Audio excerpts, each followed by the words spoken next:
आज के दौर में चिमनी का उपयोग बहुत ज़्यादा हो रहा है और ये जो चिमनी है ये टच चिमनी है और ये नागलौट की चिमनी है। बहुत ही बढ़िया चिमनी है, लेकिन इसमें फ़ॉल्ट पड़ गया है कि ये ऑन नहीं हो रही है। इसमें क्या फ़ॉल्ट है वो अब हम चेक करने आए हैं कस्टमर की कंप्लेंट पर। तो इसका कोई भी जो बटन है वो ऑन नहीं हो रहा है। तो सबसे पहले हम इसको उतार लेंगे। इसके पीछे साइड 2 स्क्रू लगे होते हैं, 2 इधर लेफ़्ट साइड और 2 राइट साइड, उन दोनों को निकाल लेंगे।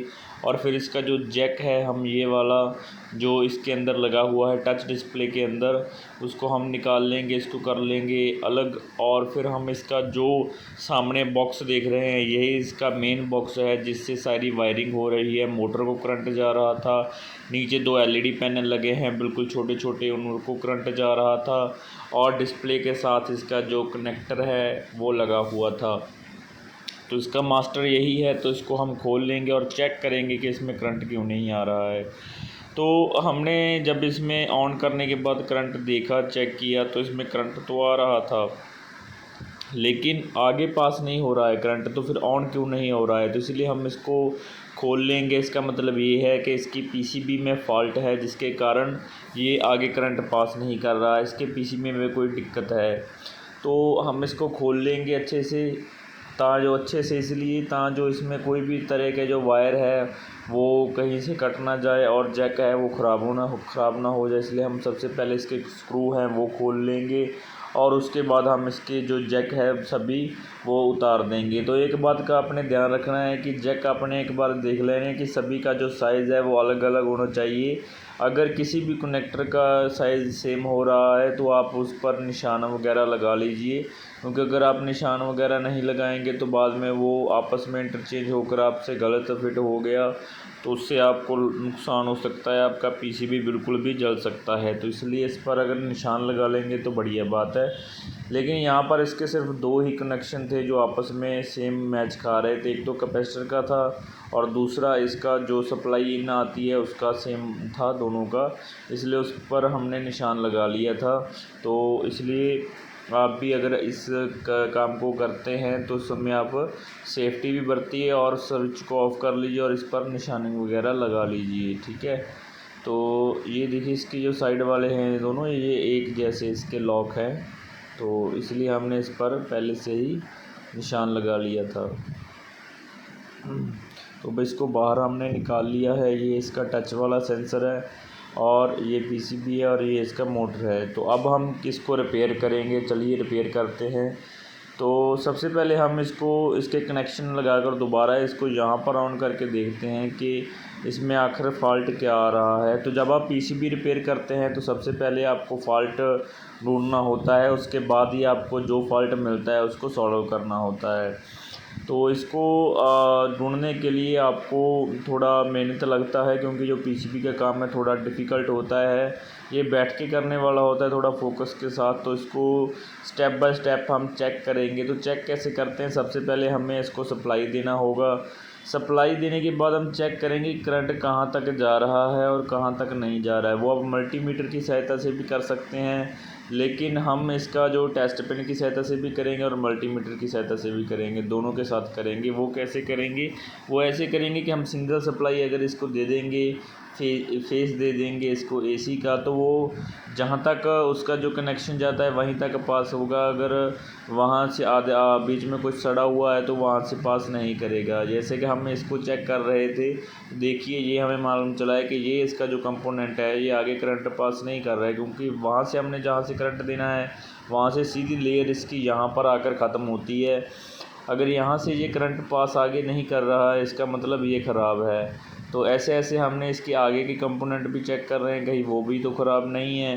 तो चेक करने के बाद हमने देखा कि इसके जो डायोड्स हैं ये चारों डायोड्स ख़राब हैं। इसका छोटा सा कॉइल लगा हुआ है इसका वो भी ख़राब है, इसका वो अंदर से जल गया होगा।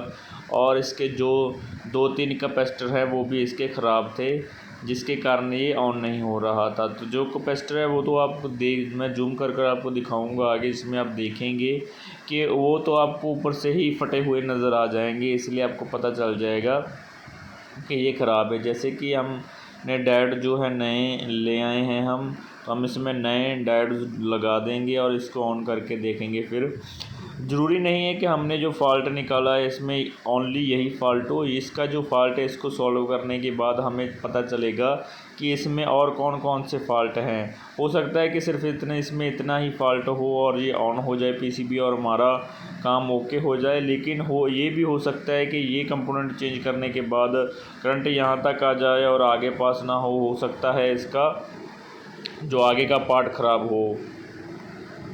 बाद की बात है तो कोई बात नहीं, हम पहले इसके इतने कंपोनेंट चेंज करते हैं और चेंज करने के बाद इसको चेकआउट करते हैं। जब आप ये कंपोनेंट चेंज कर रहे हो तो आपको एक बात का ध्यान और भी रखना है कि कहीं आपकी जो सोल्डरिंग है कहीं किसी और कंपोनेंट पर ना गिर जाए। इसके जो कंपोनेंट बहुत ही पास पास होते हैं तो कहीं आप वो किसी और कंपोनेंट पर गिर गया सोल्डर तो वो आपस में शॉर्ट हो जाएगा और पीसीबी को नुकसान हो सकता है।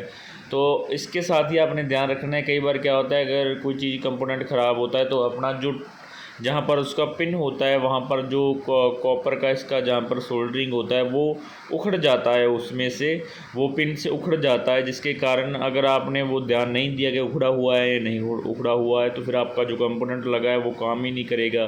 तो इसलिए आपको थोड़ा साइड से इसको रगड़ लेना है पीसीबी को। जहाँ जहाँ पे आपका कंपोनेंट लग रहा है वहाँ से कोई ना कोई लेयर जाता ही होता है तो थोड़ा सा रगड़ कर उसके साथ भी आपने सोल्डरिंग कर देना है। तो ये सोल्डरिंग कंप्लीट करने के बाद हम चेक करेंगे कि इसमें अब और कौन सी प्रॉब्लम है। तो हमने इसको सोल्डरिंग कर लिया है। अब इसकी जो कॉइल है वो रह गई है। हमने इसकी जो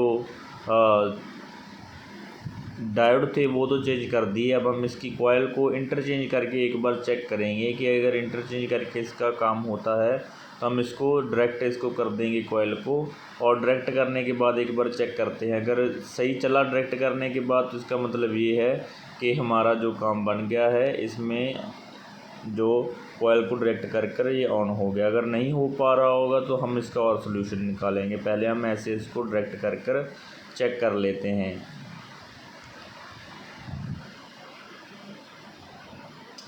पीसीबी का काम सीखने के लिए थोड़ा फोकस की ज़रूरत होती है। काम अगर एक बार आपके दिमाग में बैठ गया कि ये कैसे फंक्शन इसके काम करते हैं तो आप इजीली इसको रिपेयर कर सकते हैं। इसकी कोई मुश्किल बात नहीं। हाँ, इसमें टाइम ज़रूर लग सकता है, आपको फ़ॉल्ट ढूंढने के लिए हो सकता है आपको 1 घंटा लग जाए, 2 घंटे लग जाएँ, लेकिन काम ये इतना मुश्किल भी नहीं है। तो हमने इसका जो कनेक्शन किया इसको ऑन करने की कोशिश की लेकिन ये ऑन नहीं हुई, तो इसका मतलब इसमें कोई और भी फॉल्ट है अभी। तो हम इसको दोबारा चेकआउट करेंगे और देखेंगे कि इसमें अभी क्या क्या फ़ॉल्ट हमारा बाकी रह गया है।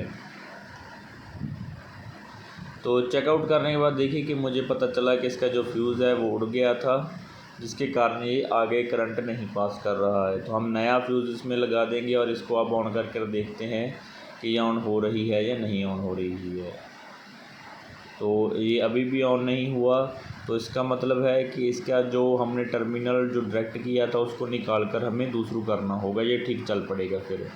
तो हमने इसका टर्मिनल दूसरू कर दिया था और यहाँ पर आप देख सकते हैं कि हमने इसको दोबारा लाकर इसमें इंस्टॉल कर दिया है। और जैसे ही हम इसको ऑन करते हैं ये ऑन हो रहा है, लाइट भी ऑन हो रही है और ये फ़ैन भी इसका चल रहा है। तो दोस्तों, अगर ये वीडियो आपको अच्छा लगा हो तो चैनल को लाइक, सब्सक्राइब और शेयर करना मत भूलना। आपका कोई क्वेश्चन है तो मुझे नीचे कमेंट करें, मैं उसका रिप्लाई ज़रूर करूँगा। Thank you.